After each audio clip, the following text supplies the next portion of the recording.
And we are recording, so you're good to go.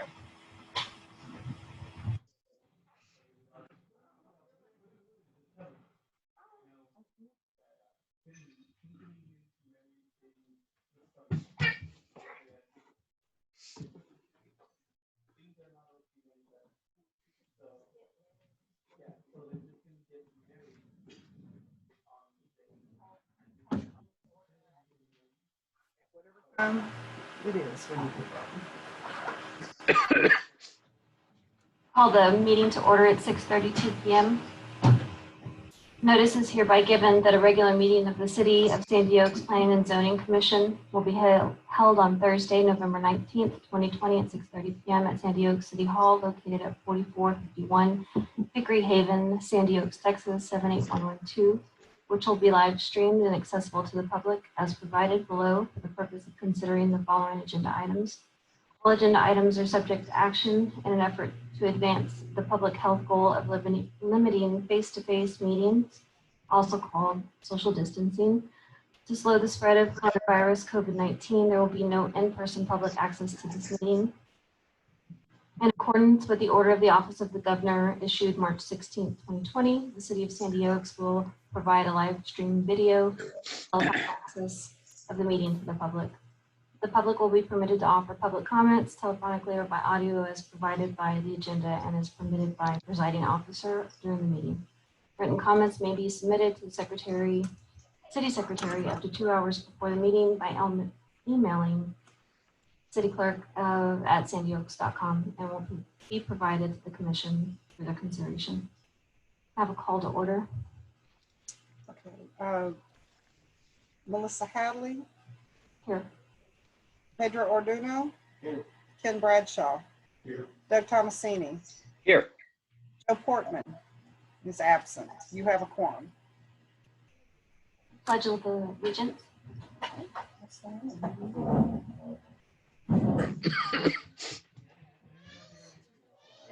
United States of America, and to the republic for which it stands, one nation, under God, indivisible.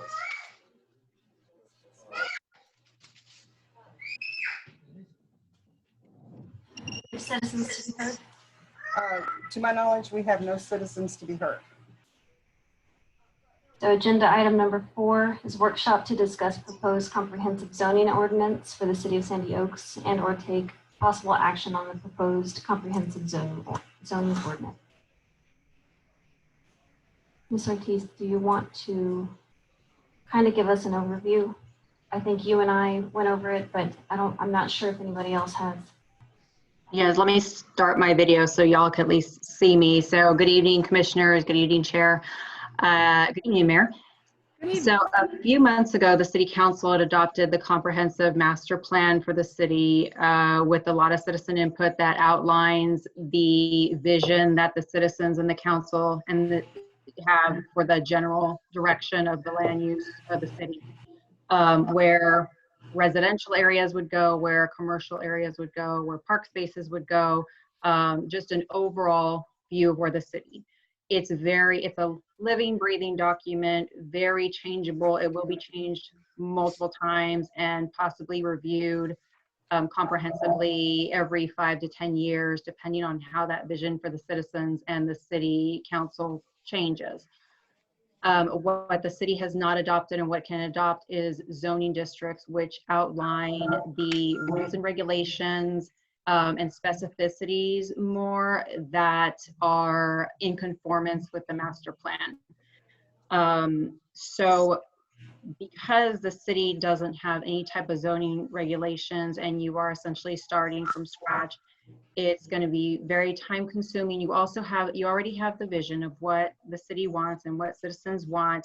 And now it's just a matter of determining how you want specific areas to, are you having trouble hearing me? I didn't know if you're having trouble hearing me, if that's why the mayor was grabbing the mic. How the city wants within those specific land uses, how they want development to happen.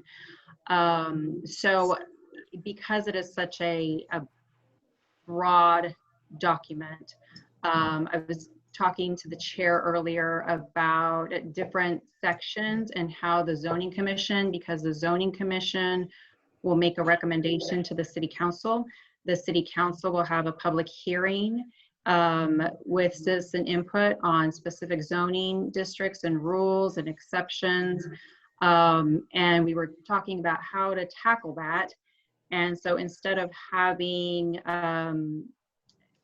various meetings with public hearings and maybe formal action being taken or a recommendation going to council, that the commission meet in like a workshop format where y'all look at a proposed document, a very draft, like a very just rough draft of the document, and kind of go piecemeals. So maybe a couple months ago, I sent y'all the administrative part. So what I talked to the chair about was breaking up into several sections, one being an administrative, which would talk about just the basics of zoning, the rules and procedures, maybe an application process, the procedures that the city would follow. Another part would be districts, the specific districts of the city. So for example, you can have like residential districts, which right now the comprehensive master plan just says residential, but it doesn't specify so much as whether the residential is a larger lot or a smaller lot, or if it's multifamily or manufactured homes, for example. And the same with commercial and retail and other possible zoning districts that the city could have within the city. Another section would be exceptions. There are sometimes exceptions within those districts, which a person would have to apply for. And then maybe definitions, just kind of outlining with a table that would outline every possible use that can be operated in the city. So that was what we had discussed, as having a workshop was where the council or the commission could get together and just kind of work through things. An informal, well, it's a noticed open meeting, but it's more in an informal setting where y'all can just work through things. Even if it takes time where you're reading things and just informally or discussing it, instead of having to make, and then talk about how y'all want to go about it more, what would be easier if it's an at-home review individually that y'all would then bring together, or working piece by piece individually. And so those were that was kind of the outline of the workshop purpose. The council also, last meeting or the meeting before, I think 2 meetings ago, had created a committee within the zoning district, because initially we were having trouble getting a quorum, and it's made up of 2 members of the commission, and those members would bring a better finalized draft than what the commission would look, or what commission would review in a workshop. But then y'all could still have a workshop to kind of go through what you think would be the best recommendation for council. So, Chair, I don't know how you want to proceed further. If you want to, so I guess the workshop can be just a discussion of how y'all want to do this right now, how y'all want to proceed. But there's really no, other than what had already been provided, if y'all have not had a chance to look at it, y'all can just kind of explore how you want to go about looking at that and kind of making markups and recommendations. So kind of went over it. I mean, I've gone over it several times. I do need your help mostly with some of the jargon. I don't quite understand it. All of it anyway. Okay. But just maybe elaborate on some things. So I don't know if maybe I take those paragraphs and send them to you in an email and you explain them, or maybe, yeah, maybe we could do it. I mean, there's a lot that I think it's pretty, it's not common for us to read, attorney Legal stuff. Legal jargon. So yeah, and that's why. So a lot of it, the first part kind of outlines the procedures of how someone can go forward with a zoning change application or a rezoning change application. With the city having a lot of deed restrictions in place, when the engineer initially gave like a recommendation for a zoning map, they went based on the deed restrictions. So that can be followed, that can continue to be followed, or it can be changed. It can be more restrictive. I just don't want to put the city and residents in a position where they're so conflicting. They can't, they're having trouble using their land in a way because they can't comply with the city or the deed restrictions, or both, because then they're two different entities that would govern those restrictions over the land. So, so the legal jargon, other than, so the procedures and policies, a lot of it is really how strict or detailed the commission thinks is best for the city. There are a few requirements under state law that we do have to meet that are like publishing requirements, newspaper publishing requirements, mail notice requirements, and public hearing requirements. Otherwise, it should be pretty open as far as how you would want, how you envision an applicant or somebody who wants to proceed with a zoning change, how you want them to proceed. Fees, things like that, applications are something that all is for the commission to look at, and because it's a very burdensome topic, and like you said, there's a lot of legal jargon that you may not be familiar with, it can be something that's just freely discussed amongst the commission.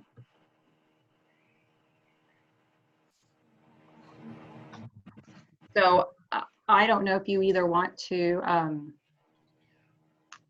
email specific questions or go over them now, and I can just kind of discuss whether that's something that's necessary, or whether it can be changed, or whether it's even something that needs to be clarified to help, because you're not always having lawyers look at your code, so you want it to be, you want, you know, the average person to understand it for the most part.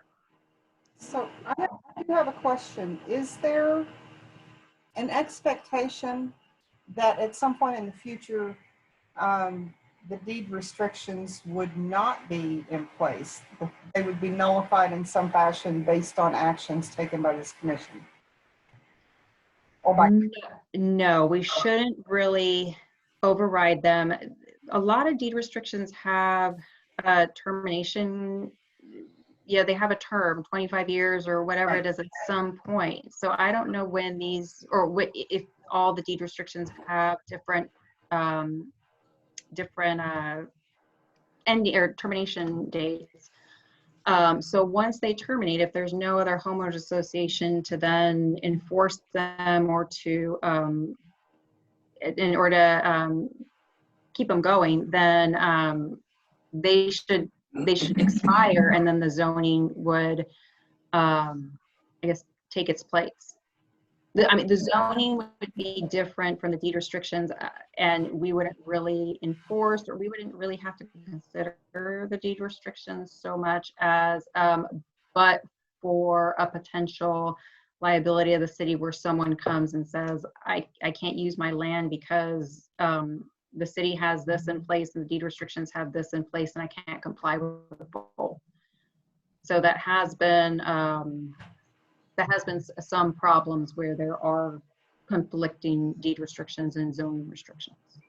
So I think I shared this with you, the deed restrictions, as best I recall, all have a 25-year expiration on them, with a caveat along the lines of, unless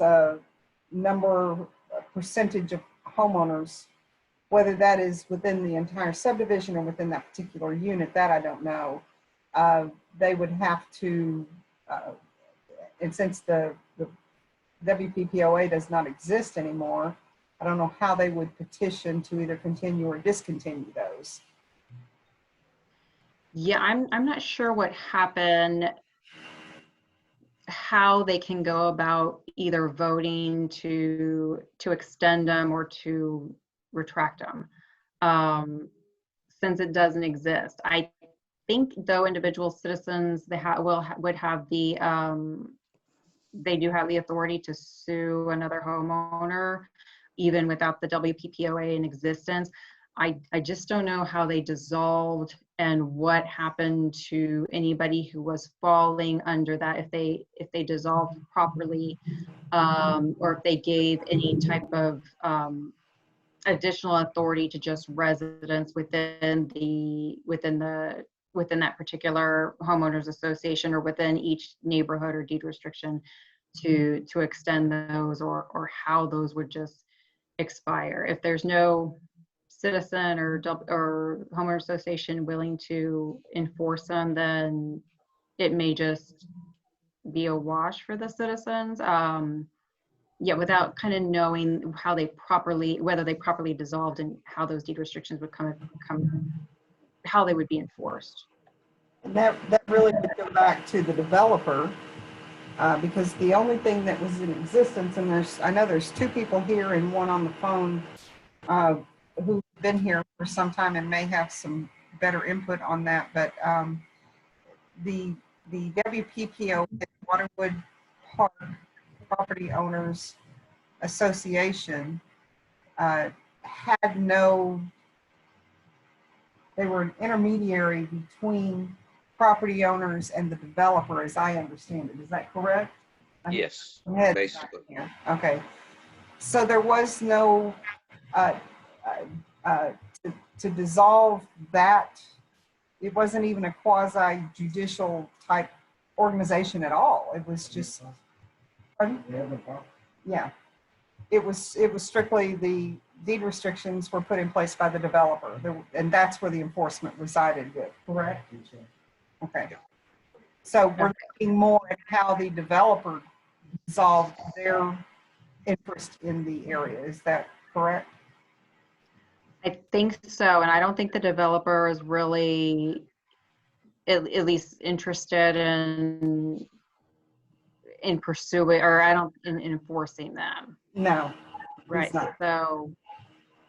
So it may not be an issue for the city in the first place if, unless residents have a problem or the commission has an issue with having rules that are different from the deed restrictions. I know up until this point, we've only used the deed restrictions as, in lieu of anything else, as a general guideline for us to follow. Is that where things are taken from? I don't know what those are. What one option may be, and it would be in the draft zoning ordinance, would be like a non-conforming use, where the commission and the council adopt either a specific type of zoning district with certain rules and regulations. If someone is operating a little differently, for example, if they're required a fence height in zoning restrictions, but the deed restrictions are different, they may be able to do some sort of non-conforming use or non-compliance because they were there legally operating before the zoning district and those rules were in place. But there'd be a time period to file that, within and the commission and the council would decide that, whether it be 3 months or a year or 6 months. And if they don't, then they do fall within the zoning. That could be a way to address deed restrictions, as well as allow them to operate as they would under the deed restrictions, but they have to file with the city and be granted some sort of non-conforming or non-compliance use. However, that would not be something that would run with the land necessarily, like a deed restriction. It would expire with a new owner or any type of change in the use. And how, you mentioned there would be a time period for someone to submit an application for such a non-conforming use. What typically, or would you recommend as a time frame for that? So I think in in the draft, I don't think I've gotten this part to y'all, but in the draft that I have been working on, I think I put a period of 3 months. Because zoning is so new to the city though, I may recommend extending that a little more so you could at least give people a little more time. I mean, you can do 90 days, you could do 120 days from the day the zoning ordinance is adopted. If they don't meet that timeline, then they have to come and get a zoning change, and that would then that would be that would either be a zoning change or they'd have to get a variance to be an exception to the rule. I want to go back to something you said just a few moments ago when you were talking about non-conforming use and filing an application, and you indicated that the approval for that non-conforming use would expire with a new owner. Is that the only condition that would cause that to happen?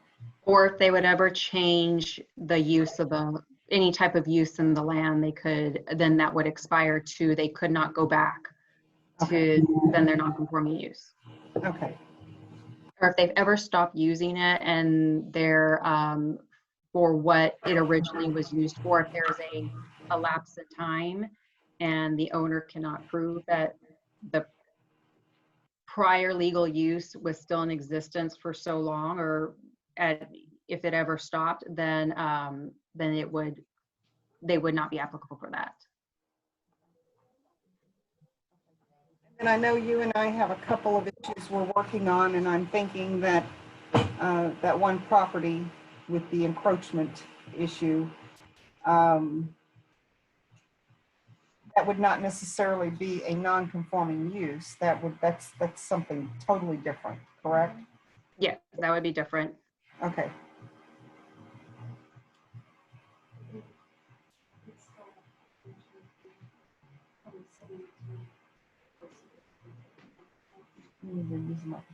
I think I had mentioned I think I had mentioned maybe a setback being an issue, and that wouldn't be a non-conflict if a particular zoning district, like a residential district, has a 30-foot setback from the front of the property line or the street. And for example, a landowner couldn't meet that, they want 25, they would come for something that was called a variance because they would go outside what the rules of that district are. And so part of the list of items for this commission to address could be fence height. I mean, we could determine whether fence could be in front of a property or only on the sides. We could determine height or materials or those type things. Yeah, yes, height, colors, materials. There is a last session, the legislature enacted some kind of a lenient version where a city could not restrict certain materials as long as they were approved by the International Building Code. Right. So materials, we may be limited, or not limited, but we have to just, if something is authorized in International Building Code, we have to follow that. Whereas before that, you could be a little more strict and specific. So things like materials, but yeah, things like setbacks, fence height, building height, lighting, colors, all falls within the zoning ordinance. Okay. And we don't have to go that deep into that, limiting colors or. Now, can you talk a little bit more about districts? Because I know that's another issue you and I have kind of touched on a little bit. Could you give some examples of what a difference between two districts, what they might be? Do you mean between like two residential districts or like a residential and commercial? No, two residential. Okay. So Sandy Oaks being mostly residential, within cities, there are sometimes lots bigger than others in certain areas of the city, like ranch style lots versus smaller lots versus duplex type lots versus apartment type lots. So a residential district may be, or for example, the land use plan right now has a lot of the city outlined as residential, but it doesn't specify what type of residential can go in each area of the city. And that's where the commission would come in, and that's where the city council then makes those, then kind of goes into more specifics of what would be allowed for each district. So for example, a bigger lot may only be able to hold one house versus another size lot in one district versus the same size lot in another district may be able to hold 3 or 4 houses if it's like a condo or townhouse style. Whereas the same lot in a completely other district, because the density may be higher, may be able to have you know, a small apartment building. So, and then within those districts, they would each have their rules as far as, you know, fence and lighting and what we had just discussed. So because Sandy Oaks really has no, there's really no distinction within a residential district of what type of, how many houses can go on each lot.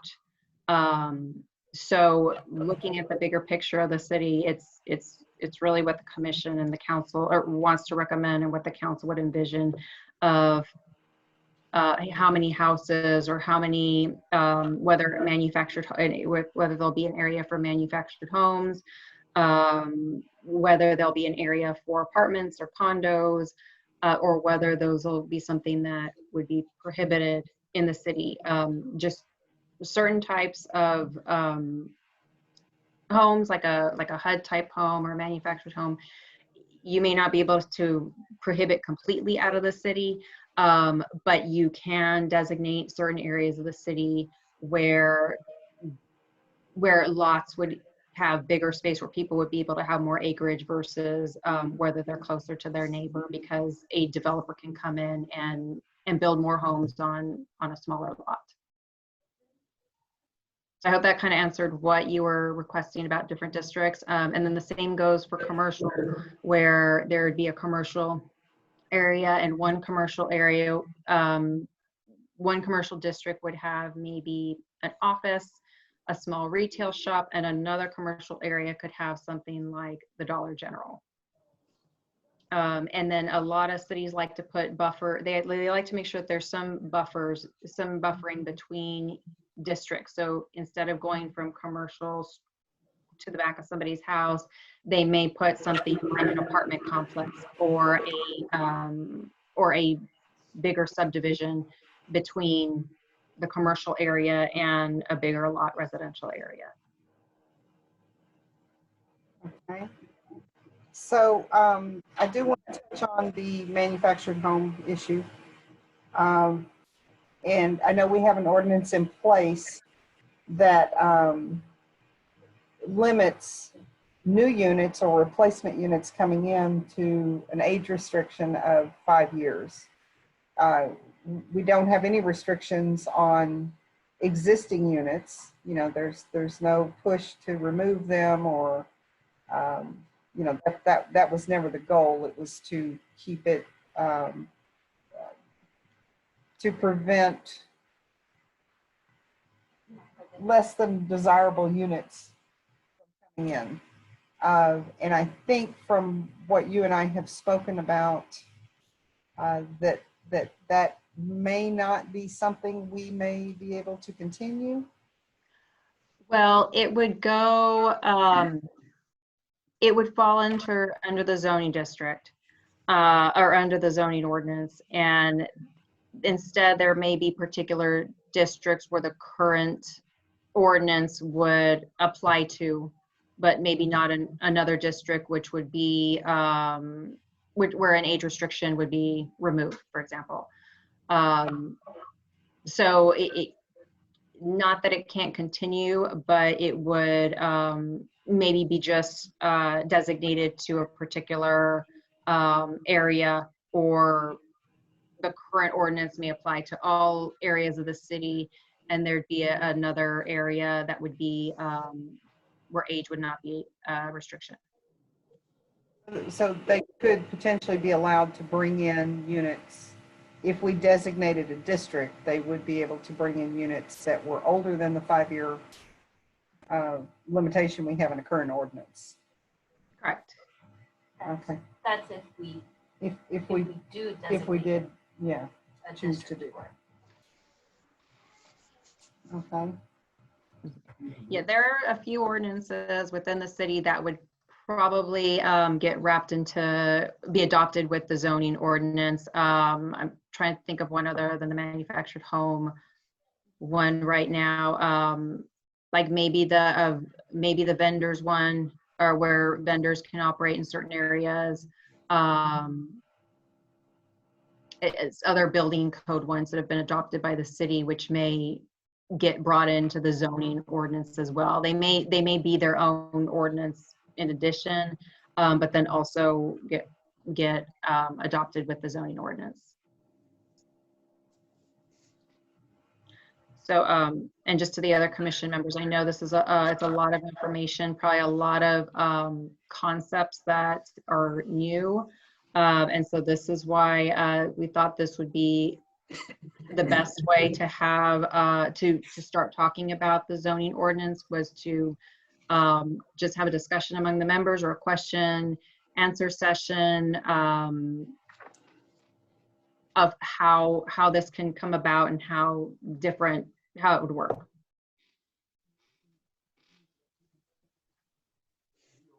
You said a while ago that, Hold on. Mr. Thomasini, hold on just a second. Ken is speaking. oh, I'm sorry. The original paperwork on Waterwood limited the number of houses to 1 per tract of land. Yeah. And that was done because of the septic tanks, because we're not on a centralized sewer system. The other thing is that Waterwood, the developer, in the original paperwork, limited the age of to be brought in unless an older house was approved by I believe it was a building committee is what they called it. Architectural. Architectural committee. And that was to keep the people from bringing in these junkers and then trying to rehabilitate them in the subdivision, and ending up causing everybody's property values to go down. But what I think I'm hearing is that we have the ability within whatever guidelines, and I'm going to reach out to Bear County Environmental for that specific question. What Ms. Ortiz was saying earlier about the size of the lot may dictate, we may be able to develop a district, define a district where they could have multiple units on a lot, if the septic would support it. So I'll check with environmental to see what their guidelines are. And there's nothing requiring the city to then have multiple lots on one tract of land. It can remain the way it's been, and those areas would just be designated. If someone then wants to come, so the commission doesn't have to establish anything initially, but they can establish rules if someone does want to come in and do that. And just like the mayor said, they would have to make sure that they have all the developmental standards that would allow for that too. They can't just set up shop. But so if having one home on a tract of land is still the vision for the city, that can be one or the city can be essentially one type of residential zoning district. The ordinance though can also have options, or it doesn't have options, and that means that anything more than one home on one tract of land would be prohibited in the city. If the city decided that a certain district could support a multi-family residence, apartment complex, condo complex, or so forth, would the Planning and Zoning Commission be charged with the responsibility of ensuring that it would meet the requirements of being able to be supported by that particular piece of land, the septic tank, the water, et cetera, et cetera? So typically, if someone were to come with you wanting that type of change, then they would give you everything you needed to make a decision. So they would have a site plan or just a plan on how they would go about doing that, if they could do that. And then, yes, it would be the Planning and Zoning Commission that would review that, see if it's a desirable change for the city or not, and then make that recommendation to City Council on whether they would approve of that request, and that all the documents support their request, and then make that recommendation to council, and then council would then make a decision. Wouldn't that require an engineer to review those things? Yeah, a applicant or developer would typically have their own engineer to give a presentation. But yes, the city may need their city engineer to jump into to review the plans to make sure that everything that their plan has would comply, and that there's the infrastructure in place, or they can build that infrastructure that they need. So in the development of the zoning ordinance and just different rules and regulations, the city engineer would need to have some input, because that's not something I know, or y'all would know. Y'all would need the advice of an engineer who can look and make sure that things comply with, to support whatever is intended to be on a piece of property. So that brings to mind, I get this question quite a bit. This commission would be responsible for plan reviews, and basically designating what would be required, an application, any fees that were required, what type of infrastructure what building codes, those type things. Is that correct or not? Yes. Okay. I think we went over that too, and then I think with Tony too. The city engineer. Mendez, yeah. Mr. Tony, did you have another question? Do what? Earlier, you wanted to speak. Oh, yeah, I was going to ask, as you were saying earlier that the law tells us how to do a lot of this, but should the city also have written policies for this? Yes. So the local government code, which is what has the zoning rules for the city, it's written policies specific to the city as far as an application process, probably should be in place, and that is something that the commission should recommend.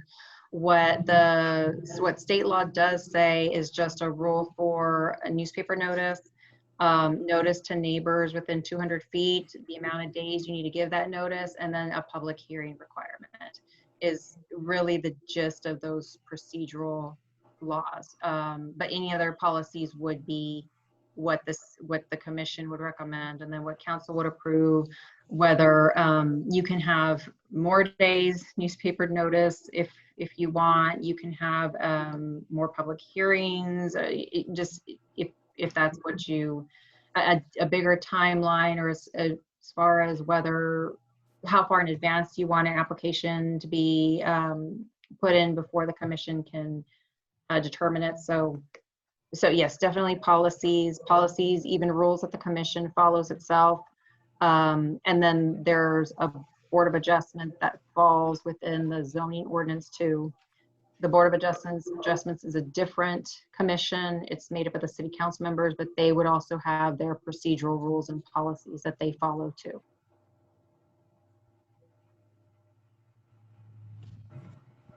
So as far as what you've sent everyone, the draft, a lot of this stuff, I believe, that we've spoken about is in here, correct?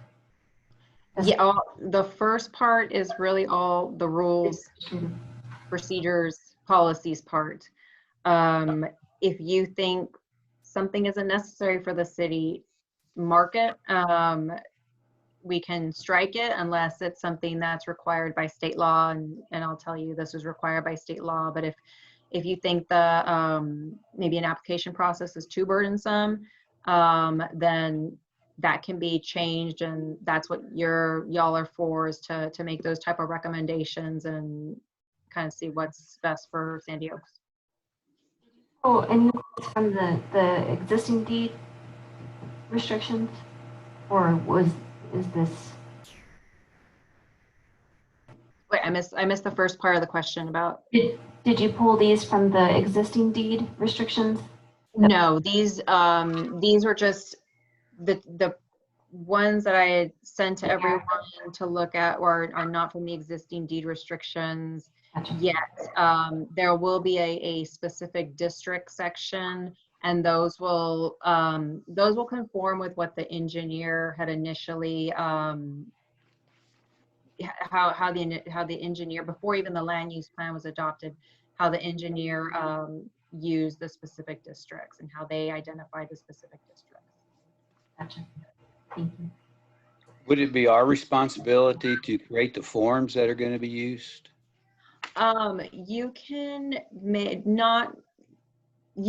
or you can designate you can include what would be included in the form, and then I can work with Catherine on actually creating the form, but whatever requirements you want someone to include with a request or any type of application, that would be something that would go, for example, in the policies and procedures section. And I have found that there are numerous forms. Lots of cities are way far ahead of us, and I like to go look at what they've got in place and tweak what they've got in most cases to fit what we need. So that's always another option. I do have. Yeah, you don't want to reinvent the wheel. So cities share a lot of things with each other. If you reach out, like I know Catherine is on, I think a city clerk, city secretary forum or membership, and I'm on a city attorney one. And we all kind of help each other out with those type of things and then tweak them because every city is different at the same time. Right. So yeah, we're not, even with the zoning ordinance, it's not a reinvention of the wheel. It's taking different parts from different places, but just so what works for another city may not work for Sandy Oaks and vice versa. So none of this is something that should necessarily, it's nothing that needs to conform with another city just because another city has something in place.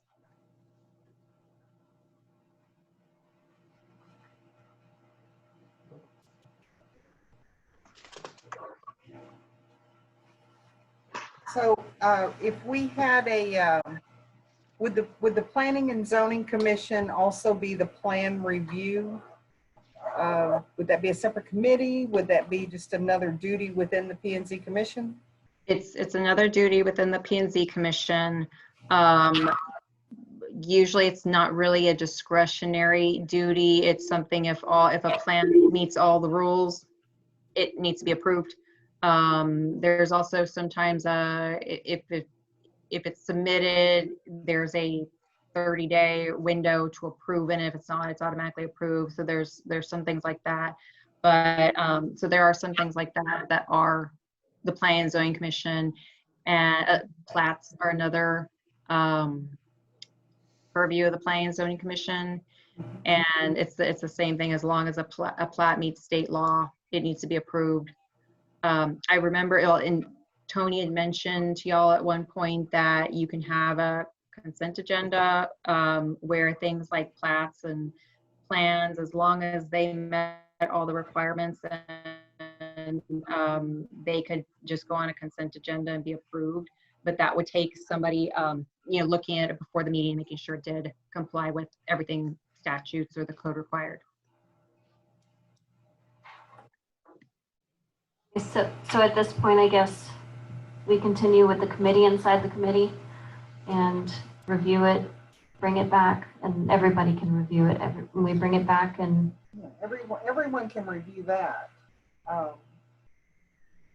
committee inside the committee, I mean, other than that, just trying to speed the process up. But if we can continue meeting a quorum, then we won't have to Exactly. do this.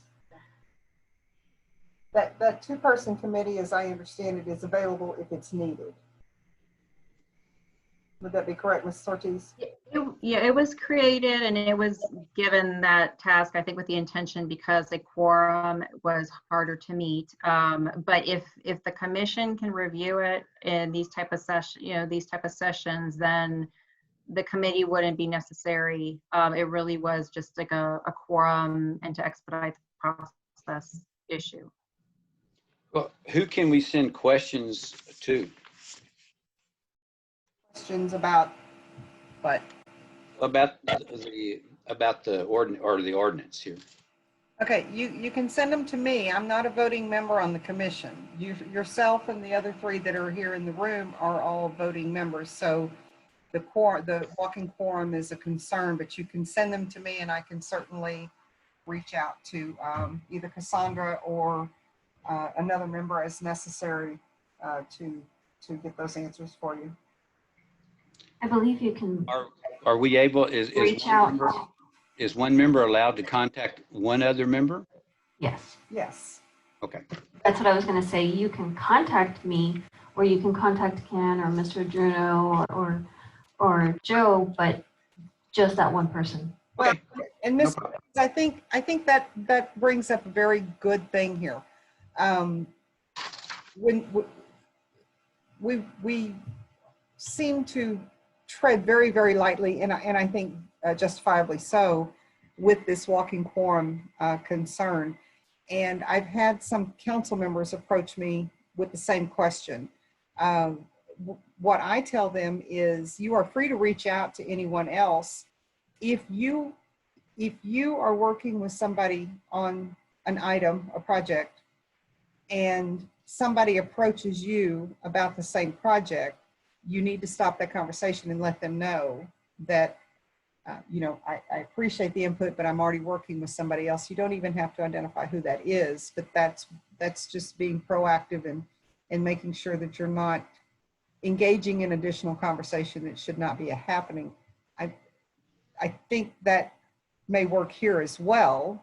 If any one of them wanted to talk with another one, they could certainly do that, but just be mindful that, you may be, whoever you approach may already be engaged on that or something very similar. And you'll just need to come up with I always call it a safe word, but something to like stop that conversation. So how would it work, since Ken and I have been working on it together? So Yeah, that's what I was gonna actually bring up as you need to be careful once it gets to somebody discussing the ordinance or what y'all think of something specific with somebody who's on the committee, because then if they've met, they've probably talked to the other committee member about that, or may have talked to the other committee member about that or the ordinance in general. So yeah, it does get a little tricky, even though it's unintentional. Just like the mayor stated, if you're approached by someone, you've already talked to somebody else about it, you just tell them I can't talk to you about it because I've already talked to this person. It creates a quorum. the best bet would probably be to reach out to Mickey, Yeah. And then our mayor, I could always approach any of them because not a voting member. there's no, and find out if they are already working with somebody else. But yes, Doug, you are more than free to, you can contact myself or that'd probably be the safest thing for now. So I guess from this point, I know holidays are coming up. We can have a special meeting, but I'm not sure if anyone's going to get to work on it within the next week or so. And I would say 2 weeks, but then, let me see. Well, what do we want to do first? That way, or do We're we? looking, so the paperwork that Ms. Ortiz sent, that's what we're working on. That's Well, no, but I mean, it's a long document. I mean, do we want to take section by section or? I would, so because that's the hard part. So because we can't necessarily communicate outside of a setting like this, we need to have another meeting. Everyone looks at it individually is my suggestion. Yeah. Back with your concerns, your comments, your whatever. Okay. You can input in, and then we meet again and hash it out here. You know what I mean? Yeah, that makes sense. Ms. Ortiz? Yeah, that sounds good. And initially, like I said, it's a very rough draft. So typos, just anything like that you catch in addition to the content, point out so we can make that correction. And then once everything comes together, there'll probably need to be multiple broad looks at the ordinance in general, just to make sure there's conformity. And just like the land use plan, this is living and breathing. It's constantly going to be changing. That's why you may have a meeting a month or more a month, depending on what people are requesting to be changed, or just because you realize something doesn't work and we need to make that change. So don't feel like it's so set in stone and you need to get it perfectly right the first time. It's gonna be constantly changed. Gotcha. One question I do have, if we're looking at Article 1, enacting provisions, if you go down to Section 3, Part A, where it says appendix, are we going to know those? I guess that's one of my basic questions, like the appendix number, the ordinance number 2020. Yeah, that's all something that needs to fill out. There'll also be references to images. There'll be references to other sections, but because it's not in complete form, those will all be included in a final draft. Additionally, the layout, if y'all want to change the layout, the numbering, that is all for y'all to decide how you want it to look and how you want it to be sectioned and numbered too. So I just did a section 1 ABC and then a subsection 1. If you want to do a title 1, however, chapters, that's something that would need to be worked on as well. I had another question. In Section 4, same thing, it's the Article 1, enacting provisions. Section 4, zoning district boundaries. Number 7 and number 9, are those pretty standard? I guess that's kind of, I've never seen them anywhere, so that's why I'm asking if it's standard, if that's the jargon. I'm probably right. Okay, that is something that can be changed because it's really what the commission, what the council would want to do in those particular situations. It just covers how the boundary of a district would be affected in those particular situations. So I wouldn't necessarily say it's, I mean, it could be standard language, but it's not necessarily 100% right language, but it's not wrong language either. It's really up to how would the city approach it, the what if the situation happened. So because we don't know, we haven't come across that situation. Like you said, it's living and breathing. So if we do come across that situation and find that it doesn't work or that it needs to be changed, we can at any point.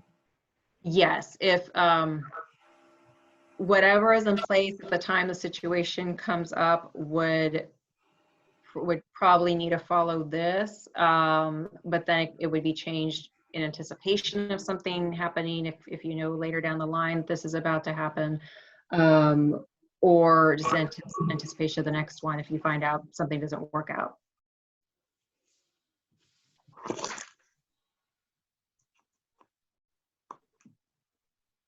Also, like the annexation section in section 6, I don't think the city's anticipating any annexation in the near future.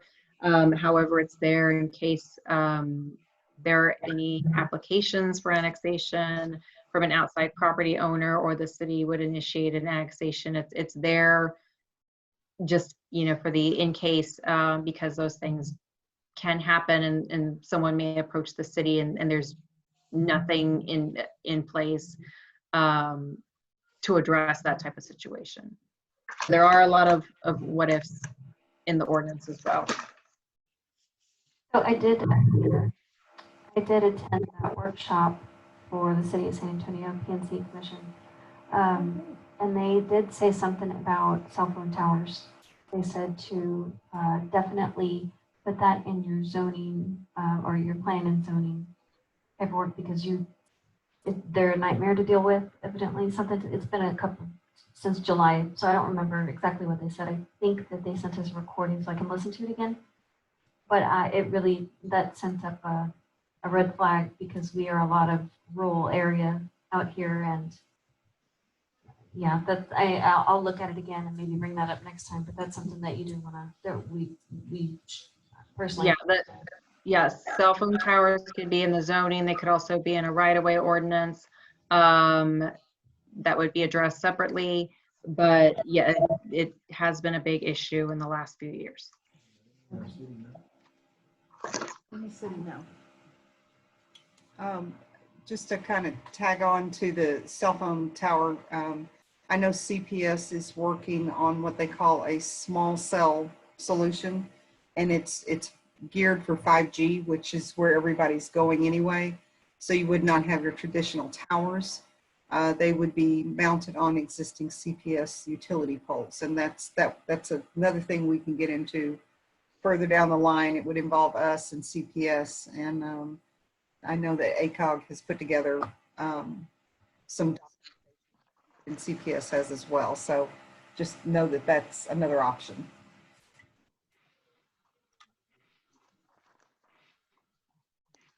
Depends.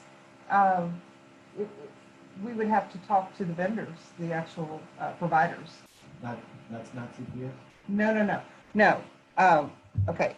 So I don't know if you heard the question, but Pedro asked if we were getting 5G, and that really is dependent upon the service providers themselves.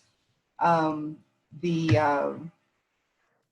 CPS is doing is they're basically leasing space on their utility poles for placement of the repeaters, or they're not repeaters, they're called, there's a term, but they're very small. They're very unobtrusive. They're very small.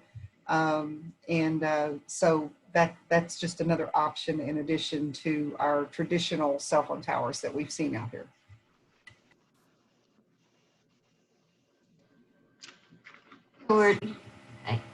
We'd have a choice. I guess we would be able to talk to them and have a choice on what we would want and what we don't want. Is that what you?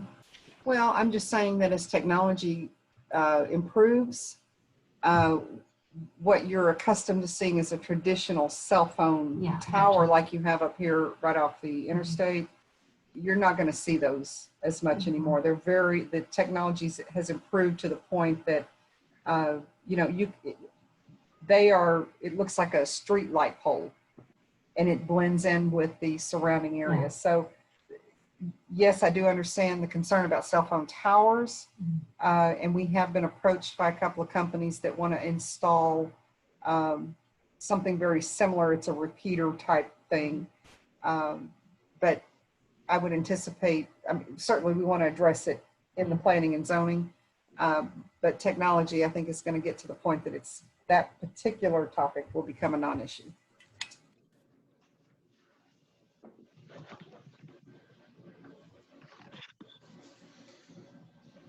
Any other questions about what Ms. Ortiz sent us? Anything in the draft, Mr. Thomasini? Well, nothing right now until we decide what we're going to put in it. You know, I mean, there are some questions that I have about particular things, but I can wait. You know, there's no sense in asking if we're not going to put them in, so I can wait. And so I guess just for planning purposes for the,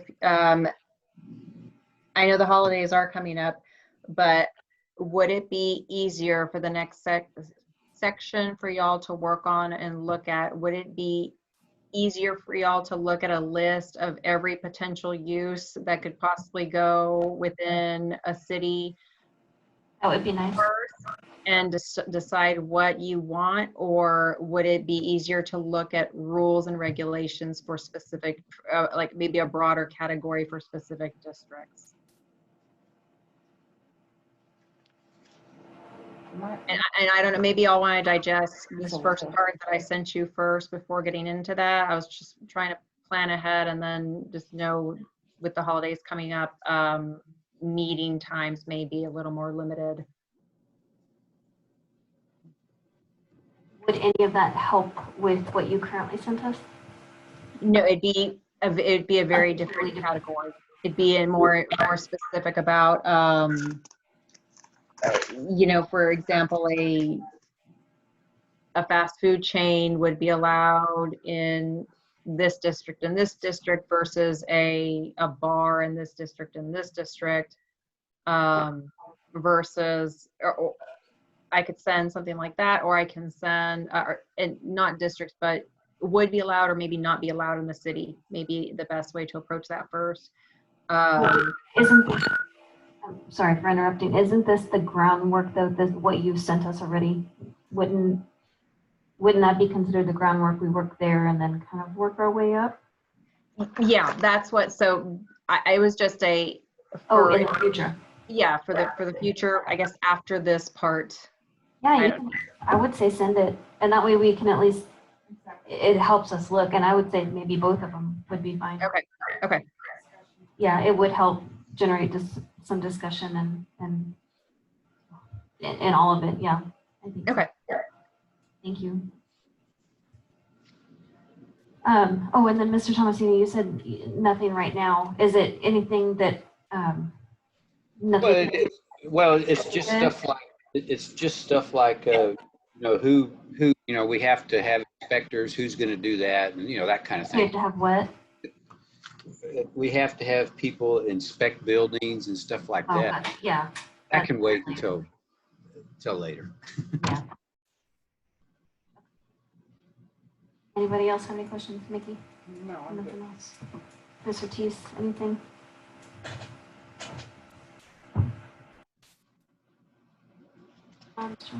No? Then I can adjourn this meeting at 7:35 p.m. Okay. All right, well, thank you, everyone.